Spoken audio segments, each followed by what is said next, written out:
Hello and good morning, afternoon, evening, wherever you guys are.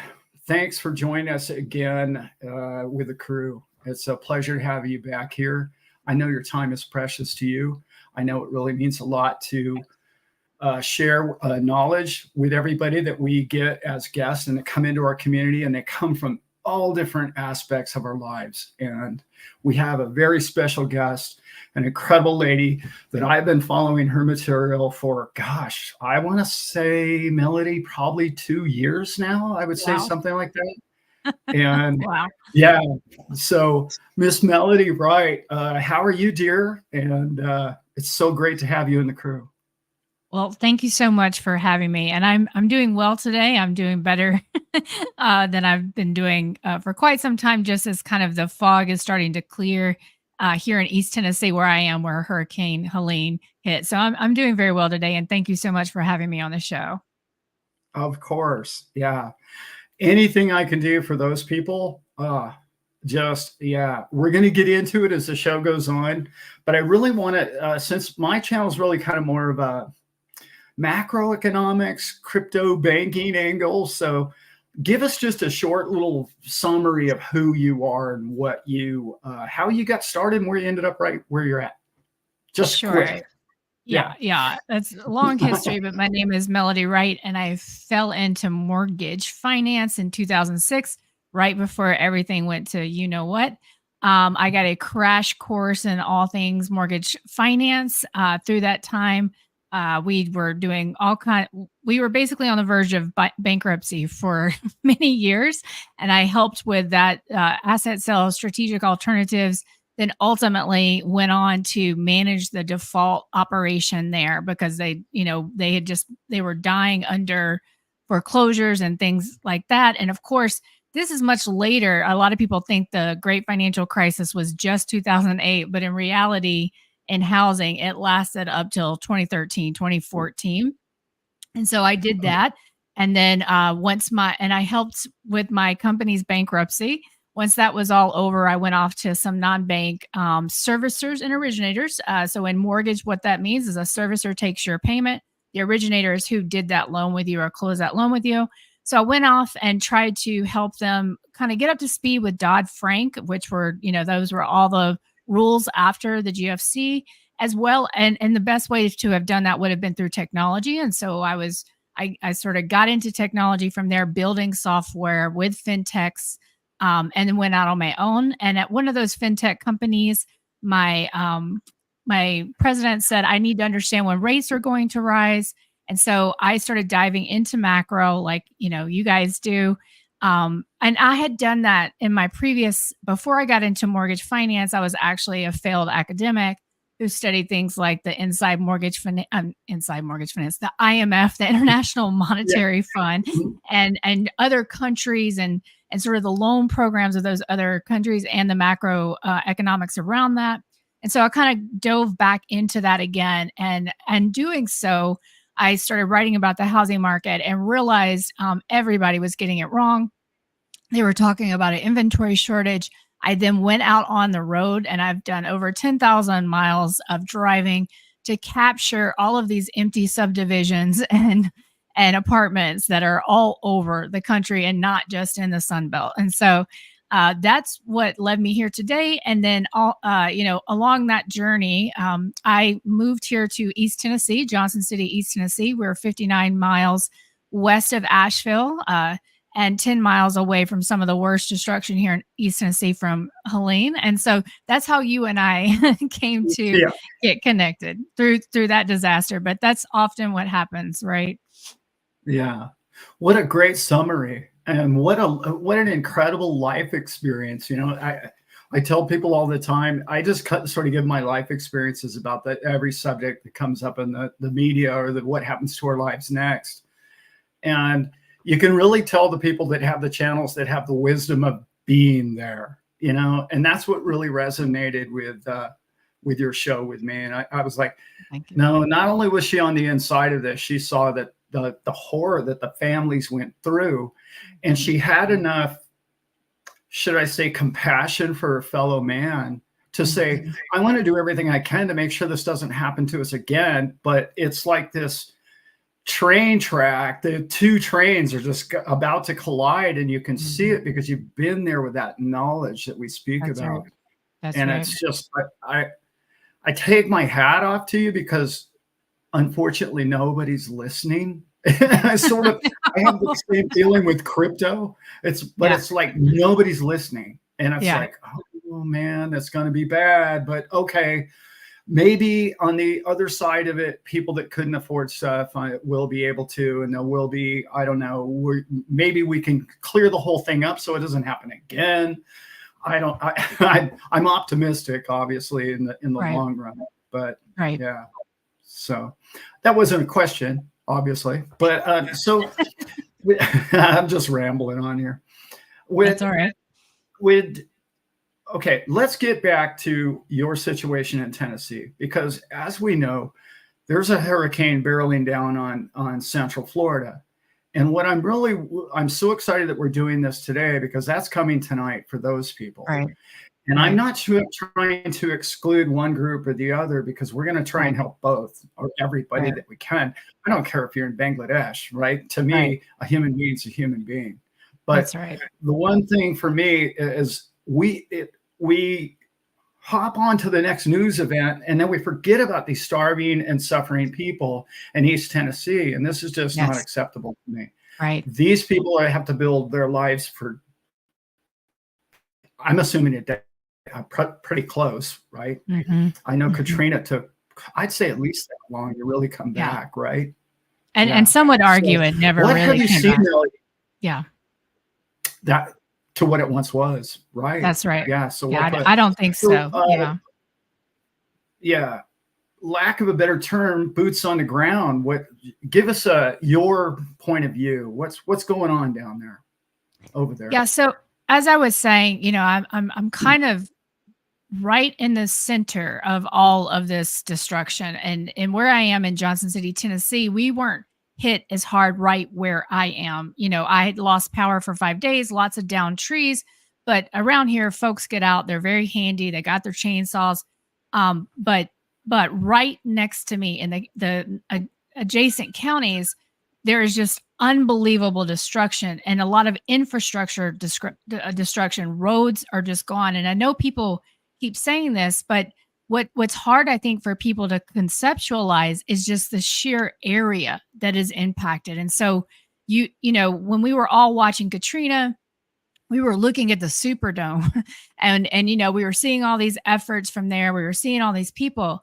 But the problem here in Appalachia is that these communities are in the mountains, even in the foothills, but they're hours and hours away from each other. So it's been very difficult to set up a central point of command. Now, if they were going to do so, and the Red Cross has here in Johnson City, this would have been the location. But unfortunately, we did not receive the same support as was received in Katrina in terms of the Guard, the National Guard, nor has the military been deployed. And so, for instance, Katrina had 22,000 National Guard by day 7, 5,000 U.S. Coast Guard, 4,000 FEMA. We have about 7,500 Guard deployed all over in all of these 6 states.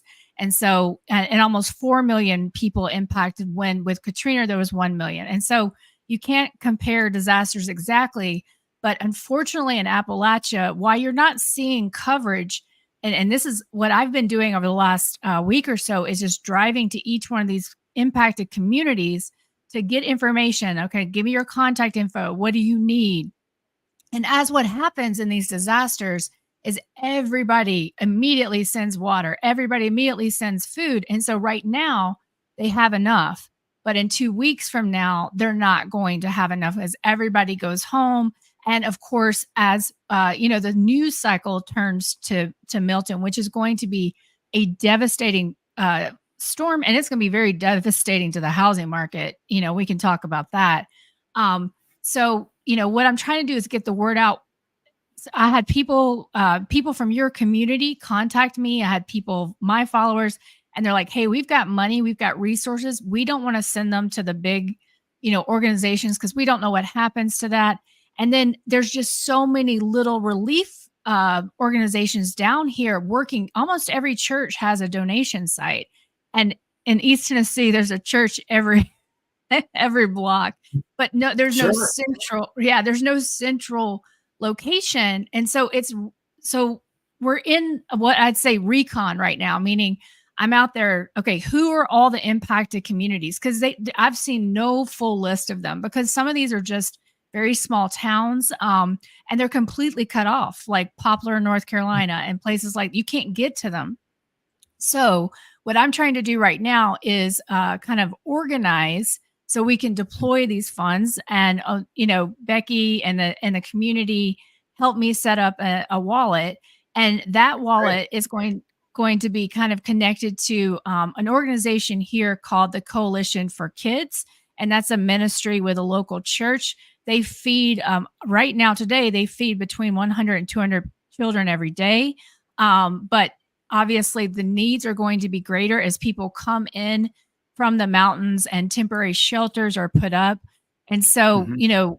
what I'm really trying to do is get that first list of who all has been impacted, who are the local contacts, so that when the everybody packs up and goes home, we can continue supporting the community with supplies, hopefully generators, deep freezers, and then just food and water. We have enough of that right now, but that's going to Mhm. change, I think, in probably 2 weeks. And so we just, what I'm trying to do is build a foundation for the next several years and help kind of deploy money into the community that's going to be productive money, meaning that it's Mhm. going to multiply by whatever we're doing. So that's kind of the situation is just really hard to describe because it is so spread out. I mean, just hundreds and hundreds of miles of these communities that some of them don't that there's nothing left. And so, Yeah. it anyway, It's hopefully that. it's such different geography. It's sort of like where Yes, I live. I live in the mountains, similar kind of rolling mountains, mountainous area. And the community next door is two or three valleys or ravines or that's right. canyons apart. Well, That's right. all of those wash out. And how do you Right. get from point A to point B? Yeah, air It's support. not, Yeah. yeah, right. That's it. And it's so much different when you live in a city that's a grid, Right. and it's flat, it's just so much. Oh, once the water finally recedes, you can get everywhere. Right. Like you Right. said, And many of these bridges are gone, they're gone. roads gone, and probably will be for decades. And we Uh, can't forget these people. This no. is these are our neighbors, our friends, and our family. And some of these people are obviously gone, and that's kind of a tragic part of the story. But Right. there's another side to this whole thing. There's been families who are never going to have the lifestyle that they once had. That's right. And we've been through a That's right. lot already as a country in the last few years. It's Right. been tearing families apart. But I have to say, in the last couple of years, there's been a renaissance about people that want to make a difference and they want to help and they want to. Where do I help and how can I do this? And wow, what do I make? How do I make this happen? I've got enough. I'm doing okay. I've got more coming in. How can I help somebody who doesn't? And that's Wow. really kind of what my channel is about in a That's lot of different amazing. ways. I have a small little farm. I have my own butcher shop. I produce my own product and I give it to local people because it's really something that we've done to self-sustain originally. But there's so much. It's so Mhm. abundant when you have Mhm. something progressing in your life like that. So Absolutely. what would you say is the most frustrating part for you about this? Being political, financial, what's really gotten under your skin about why did that have to happen like that? Yeah, I think the politicization of this event is what just kind of broke me for a couple of days because as I Mhm. was posting things, I just couldn't believe the lack of media response. It was surreal. As I didn't have cell service, so I would go 8 hours without checking in, and I would see like there's no coverage. I couldn't believe it after some of the destruction that I had seen. But so when I was trying to get the message out on social media, just the it's hard, politicization of it. Just Yeah. everybody wanted to make this a political argument. And what I said on another show is, human life isn't political. And so, but that has been the most, because everybody's like, well, the state should have done this. The federal should have done this. Cities should have done this. Yeah. I don't use the word should. I don't care what they should have done. What I care about is, what are we going to do now? And it just seems that as a country, we can't sit down and do solutions anymore. We can't, partner anymore. And you can look on the FEMA website, and the different response by state is just very interesting. And so I think that has been the most disappointing, because I got to be, and then also it has been a big wake up call, because I think back during Katrina, we all thought that response was not effective, but No, I it was thought slow. right, it was slow. Yeah. A lot of people died that probably shouldn't have died.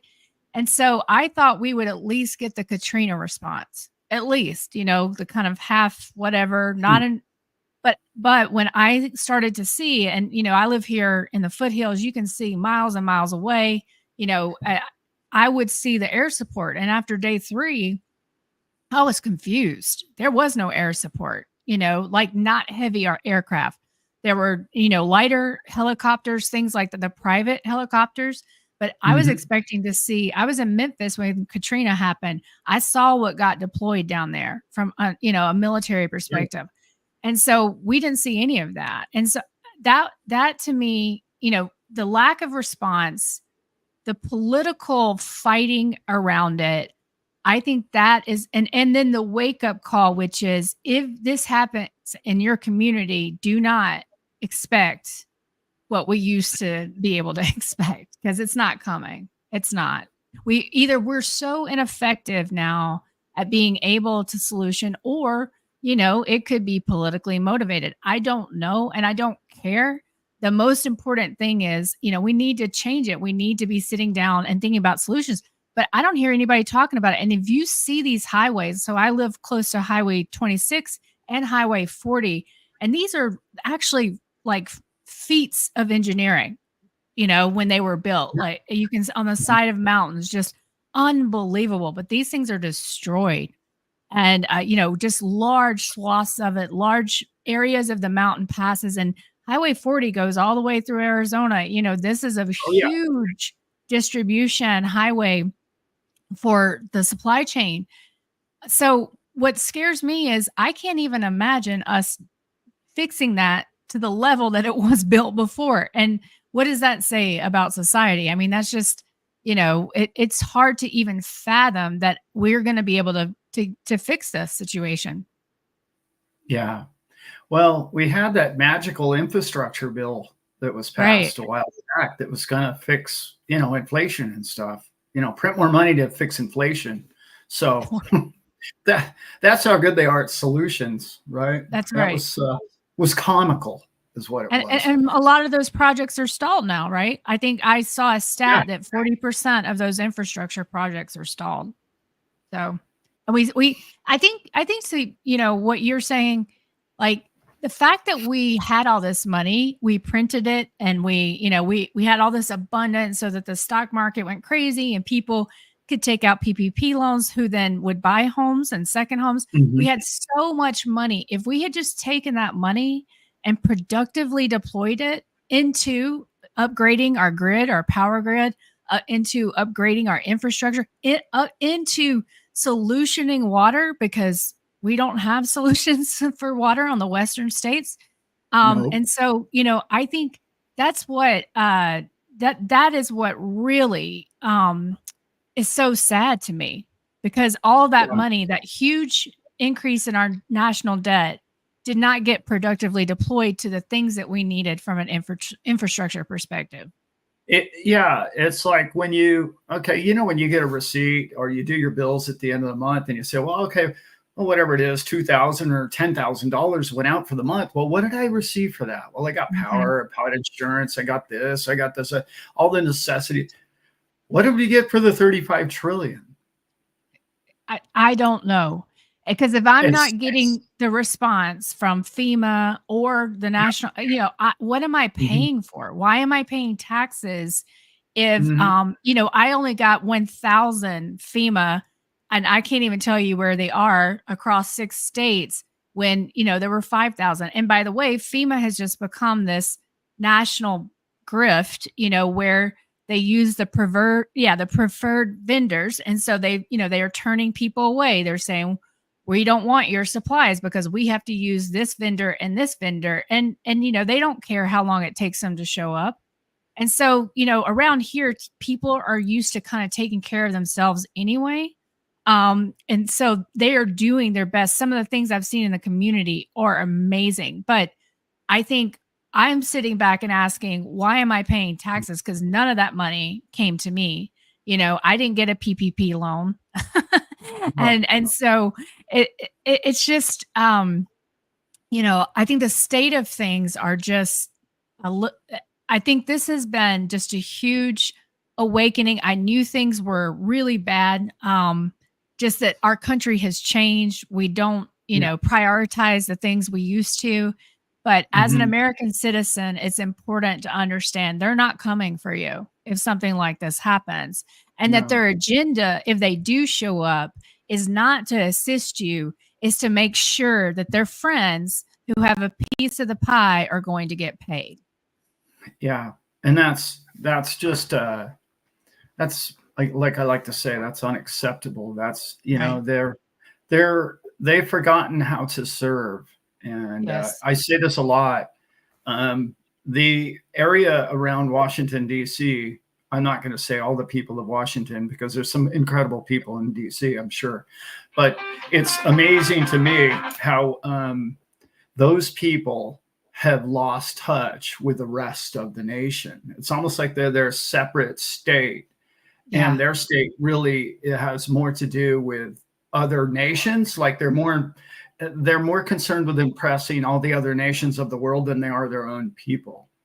And it's that separation has gotten crazier and crazier, particularly, but the exposure of it has really Mhm. been in our benefit. I know you guys are going through a lot right now, and it's terrible Mhm. that you have to do all that. But I will tell you, this is yet, as we know what happened in 2020 and what's happened since then, the exposure of that is just shining more and more light on this darkness of this group, or whatever you Mhm. want to call them, this regime that currently has these agendas that don't seem to be the agenda of saving or helping American citizen. And especially natural born people who have born and raised here, they seem to be at least third on their list, Yeah. maybe lower than that. And I don't know how that's even like possible. Like, it doesn't make sense to any of us. And that's really why I have people like you on, because you're in the trenches, on the ground, in real estate, in finance, understanding it. You've seen the shenanigans before. Now you're seeing it with firsthand with FEMA, and you're seeing it politically, because I know it's a political year. Okay, I get Mhm. that. And it's, by the way, you guys picked a terrible time to have a hurricane. It's, but it's so sad to me that because somebody thinks they're going to get some votes, they're going to say something negatively about something that could help a bunch of people That's for right. political reasons. That's And right. this is just not working for us any Right. longer. But the beauty is, I'm seeing more and more people, even in my state, California. This state is mostly blue, by the way, Mhm. okay, as you all know, in voter Yes. show. But it's three blue dots: San Francisco, LA, and San Diego. The rest of the entire state is red. And that's as political as I'm going to get. But I Yeah. am going to say that this isn't about red or blue coat. This is about people. And the Mhm. people who run the system currently, I don't care. This has been going on for 8 or 10 years. So it's not just the last 4 years. But Mhm. they have forgotten who Americans are and what they That's mean right. to the rest of the nation, and That's what right. they mean to your neighbor and your friends and your friends in fellowship. You can't even tell me. that you can find a way to keep Costco open, but you have to close all your churches. This is unacceptable. When I hear, I've just lost you. Oh, there we go. Maybe I was getting a little too serious for him. No. It's unacceptable that people like your church and the group in which you're donating. I will put the links down below in the show where you can help Melody and her people out, and many and thousands of other groups that are doing the same thing. These church groups are community, and they're people, and they're real people. Despite what your denomination is or any of that, doesn't matter to me. I don't really care about that. It's human beings helping their neighbors. That's right.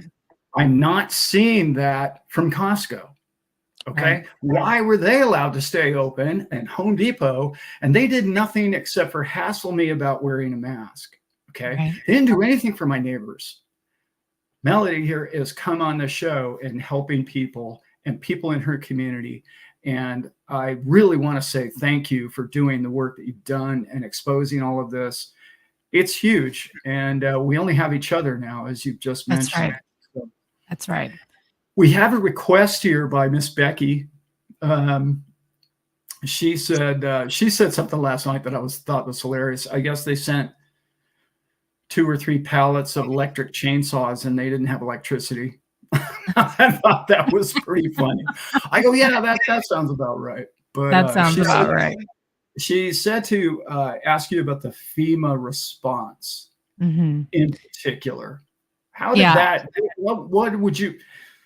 Do you feel they're even worth the money or the taxation? It's kind of a loaded question. I think at this point, I don't want them. So the response was, number one, it was a fifth of what we had in Katrina. And when they arrived, they started, telling people what to do, commandeering supplies, turning away.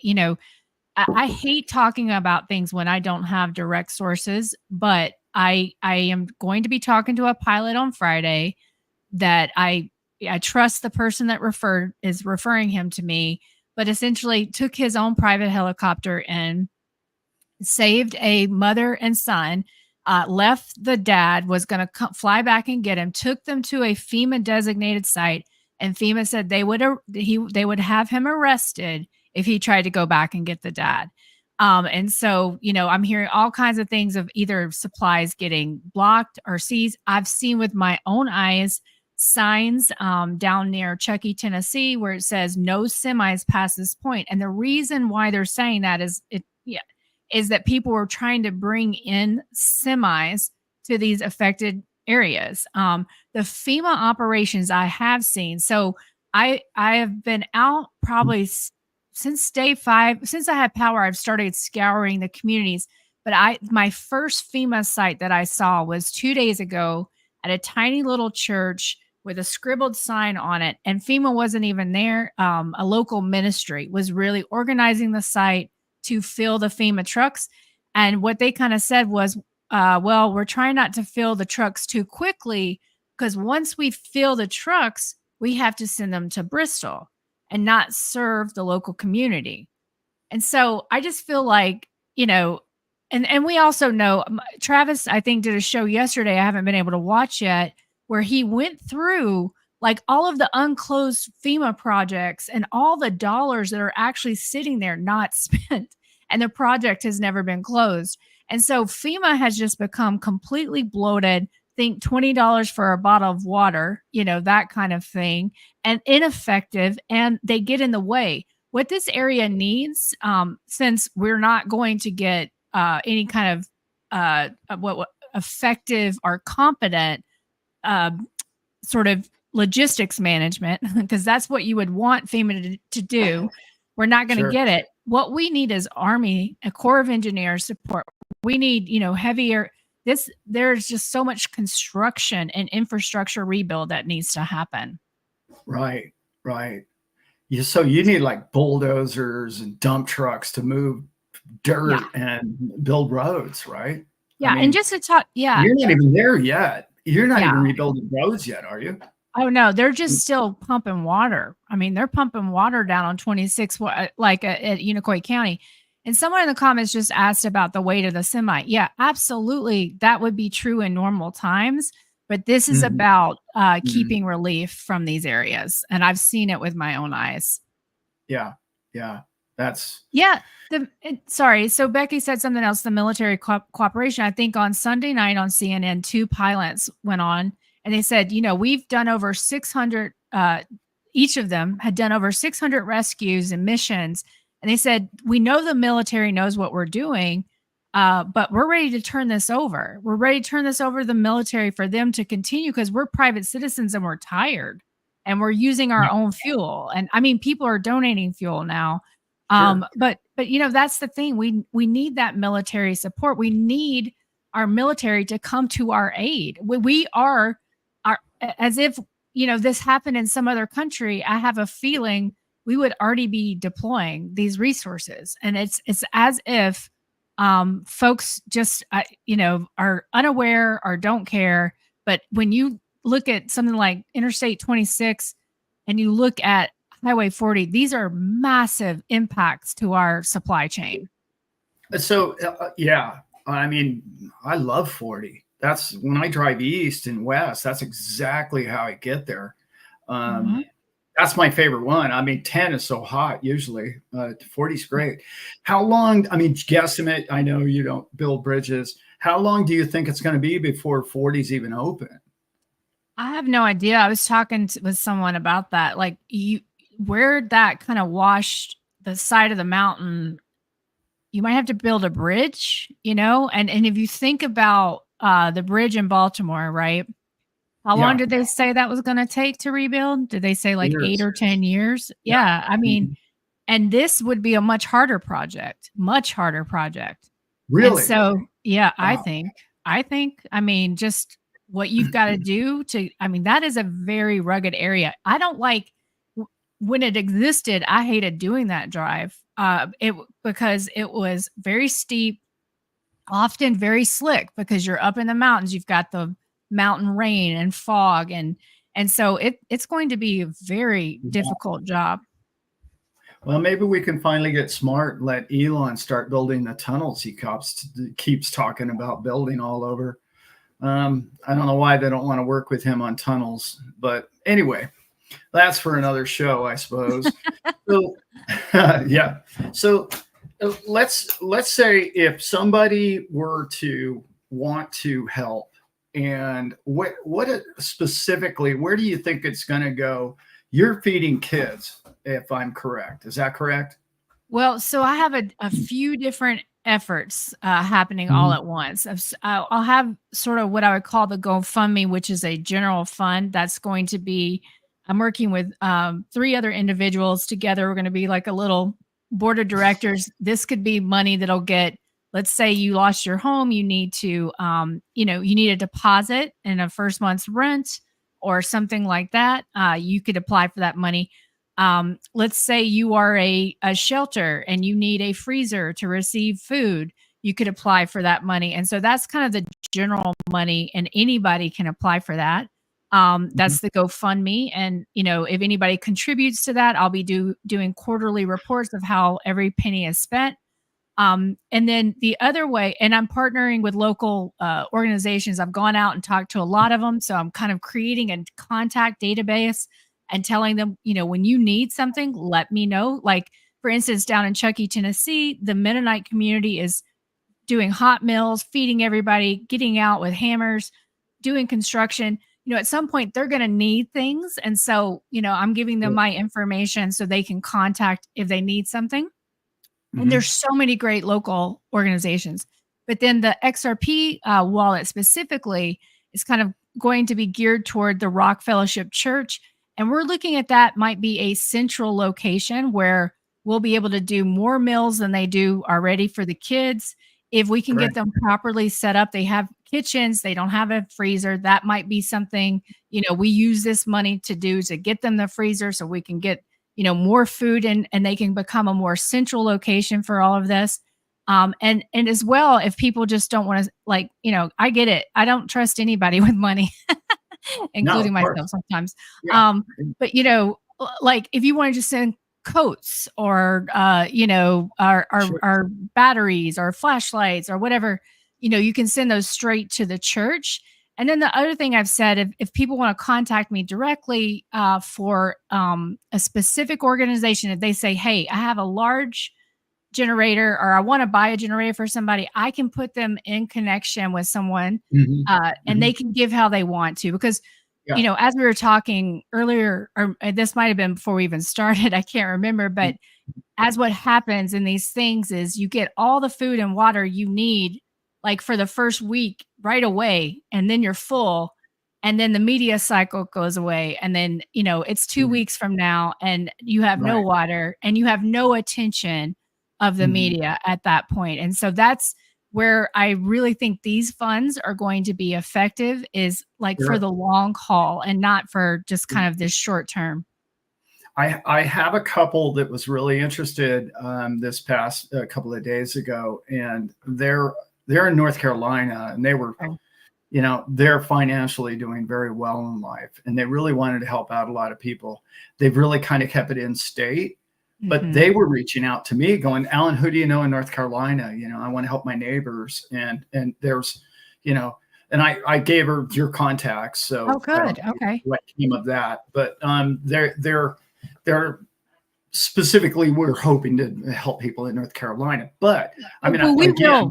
We will, yeah. because we're right here. So I'm Mm. I'm not even 15 miles away from the board. So we're like Poplar, North Carolina is a community that I was Mhm. trying to get to yesterday. So it will be both Tennessee and North Carolina. And we don't care. It's So, just we serve so a lot of people here at the church from North Carolina. how many towns? I know you're guessing. How many towns would you say that you still can't drive to? Like Oh a my. couple, dozens? I mean, No, it's probably dozens. oh It and wow. probably, and I think, yeah, if you see these roads, like I was in Chuckey, Tennessee yesterday. I put a video on X Twitter, and even the Okay. video doesn't do it justice, because when you're looking at these concrete blocks of the road just strewn about, I mean, it's like somebody came in there with like 1,000 jackhammers all at once. It's hard to explain. And so Yeah. there just is nothing there. And even Yeah. ATVs would have issues with some of that stuff. So Mhm. a lot of it Mhm. is truly you can only get there through air support. And so it's probably dozens.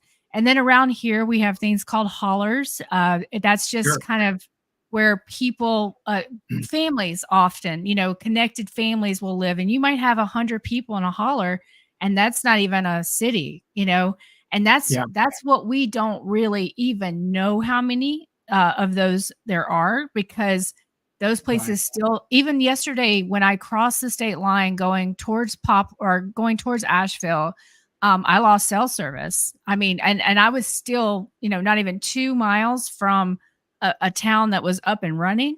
And so there's still so little communication here. And so I think that's the thing that has been so heartbreaking and so frustrating, because I think when all is said and done, the numbers will be higher than Katrina. It's just there, and I hate to be you know, dark, but there's just that we probably won't find a lot of these bodies, how quickly this happened, in places even like in Asheville, where 7 o'clock in the morning the mudslides came through and people were asleep. They were in bed. And so I just the way this water came in and how quickly it came in, and it is hard to even describe it. Some said that at the Nolichucky River had the force, or actually I think 2 times the force of the Niagara Falls at one point. That's how fast the water was coming through these cities. And so, Wow. some people evacuated, but nobody in East Tennessee would have. I mean, there was the weather report said light rain. I mean, and winds we often get around here. I mean, Sure. that's Yeah. it's so it wasn't anything that anybody was like super worried about until, NOAA put out that report that said catastrophic flooding. And I think that's when this area started to wake up. But in East Tennessee, nobody was thinking about this at all. It's just downstream from Asheville in that area. the water was just massive. You know, you brought up something else that's really important too. You said if they want to donate coats. I hadn't even thought about it because it's warm out here still where I live, but winter's right around the corner. That's right. Like, And we've got a cold front right now. Yeah. So do you really? oh yeah, it'll be colder next week. And so when I talk to a lot of the relief organizations around here, like the shelters, the homeless shelters, they really want, they're like coats, blankets, pillows. And what a Sure. lot of people, and this is hard, this is why it's good to have somebody locally, is they need propane, they need fuel. And that's hard to send in the mail, if you know what I mean. So Yeah, it's impossible. that's what I'll be doing is if someone says, hey, I have a need, we need 50 propane tanks over here. That's what that general fund will really be geared toward as well. That's great. That's so important because you got to cook food in a temporary situation. Propane is truly the best, right? It really is. Yeah. So Wow, that's what a mess. It's so unique because of it's the rivers and the mountains. Like I was talking earlier in the show, I was in Cabo San Lucas when a hurricane hit it, and it was almost a month before we could get on a flight out. wow. We were drinking pool water from a swimming pool, and the big issue was we had 28 inches of rain in 2 days. So, and the big issue was they call them arroyos, but they're little canyons, right? And they wash out. Well, they wash the road and the bridge, so you can't. So there would be a taxi from this washed out place to the next washed out place. Right. And there was 4 of them, Right. just to get to the airport. Well, it took them, they had to helicopter the taxi, the van in that stretch in between the rivers. This is the stuff that you're dealing with. When you have canyons and washes, it washes everything out that you've been built over the last 20 years. And it doesn't come back up. Like I came back like 6 months later and all those were still washed out. They just made a dirt road where it was dry. Right. Just across the river. Right. Yeah.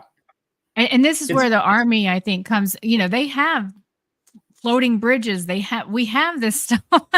And so it's just very interesting. We haven't gotten that support yet. And, I think what worries me the most, this is going to be a huge, what a lot of people aren't talking about right now is just the economic impact. This is going to be huge. Asheville, for instance, and all these little Blowing Rock, they were all huge Airbnb communities. This is one of the biggest tourist areas in the country. The Blue Ridge Parkway is one of the most traveled roads in the country. This is their peak season, and these businesses are gone. And the fact is that only 4% of Americans have flood insurance. And so as did happen in Katrina, if you don't have flood and wind, you're going to be screwed because flood is going to point at wind and wind's going to point at flood. If you even had the coverage. And these small businesses, so Asheville is just small businesses. So many cute little restaurants and shops and things like coffee shops and things like that, all gone. They're just gone.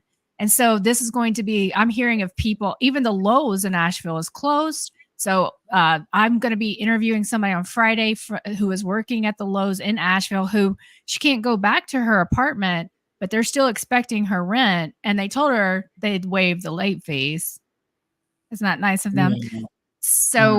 So the economic losses, and then you take Milton on top of that.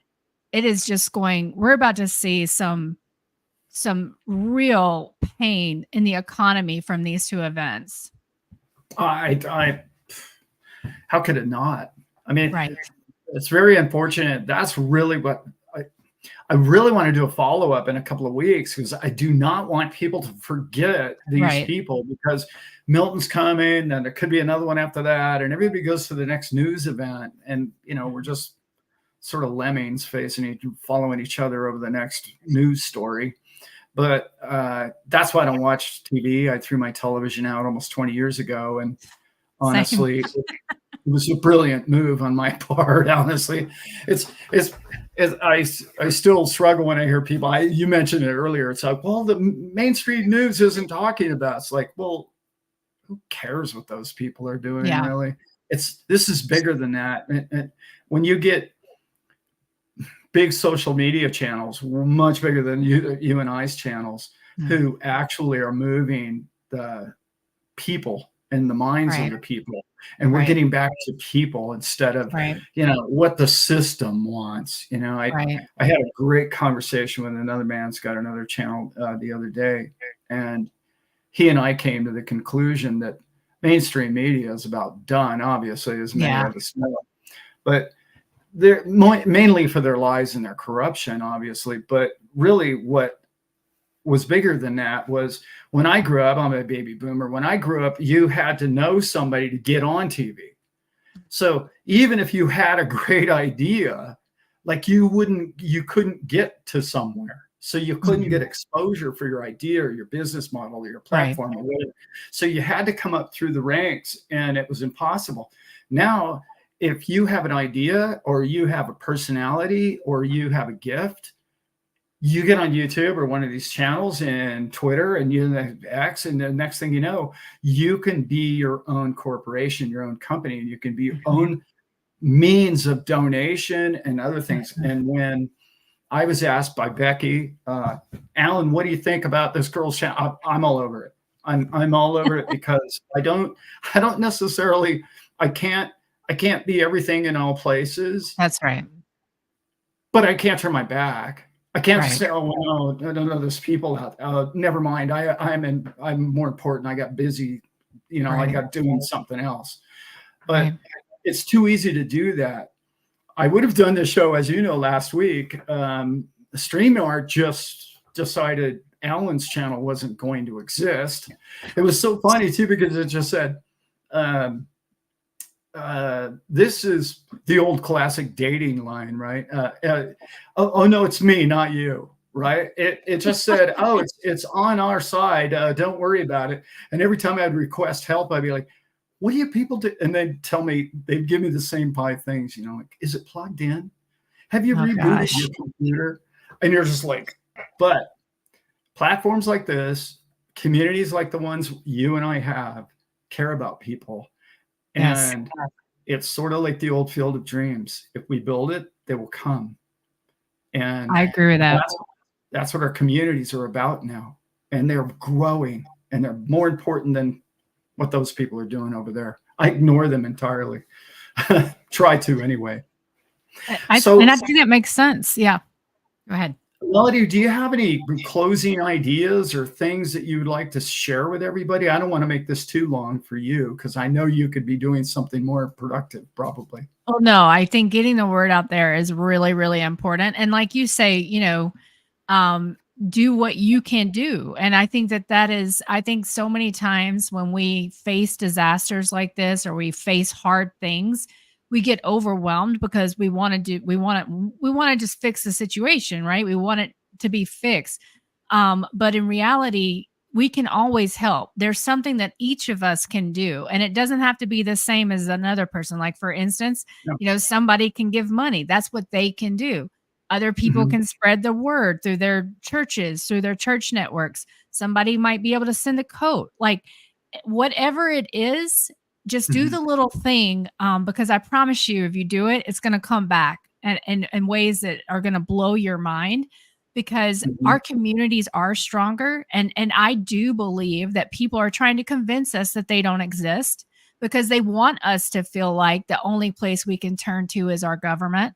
And clearly they are failing us. And so we know now, and this is what I understand absolutely now, they're not going to be there. And so we have to, and this is something I've been saying for a couple of years, but now it's even more urgent, is you have to get involved locally. You have to know your neighbors, because this is what life is. It's not, sitting behind a phone or a screen. It's your relationships. And if you ever talk to people as they're about to depart this world, and they're not going to be talking about the money. They're not going to be talking about the consumption, which, this country tries to drive us to debt slavery to continue the farce. And so they're not going to be talking about the cheap goods from China. They're going to be talking about the relationships. And so I just think community is so important, and don't let people convince you it doesn't exist. Like this one small town, Unicoi County, this is where they rescued 50 people. The National Guard rescued on day one 50 people off the roof. And this is also where 6 people died in a plant because their boss wouldn't let them go. And a couple of them were illegal immigrants.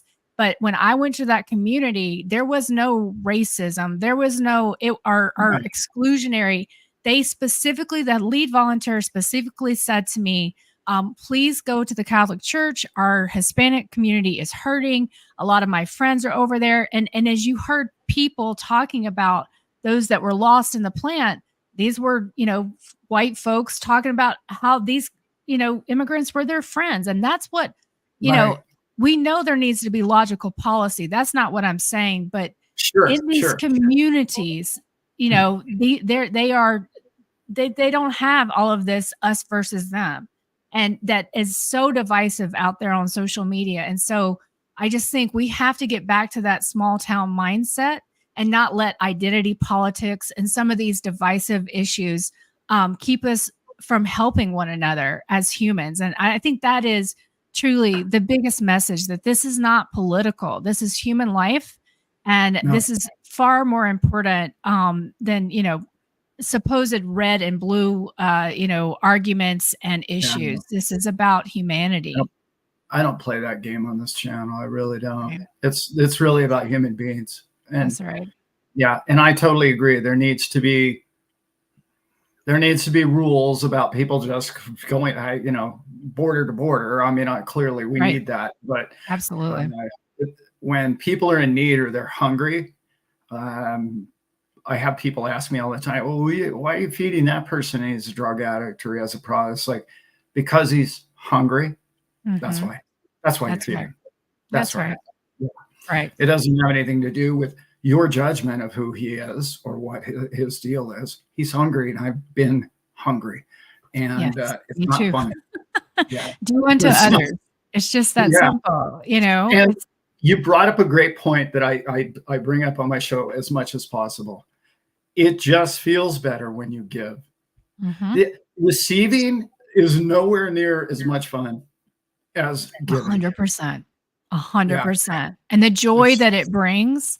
And I think this is something we've, to me, whenever I feel so hopeless about something, I just try to make somebody smile or try to bring joy to someone else when I can't feel joy.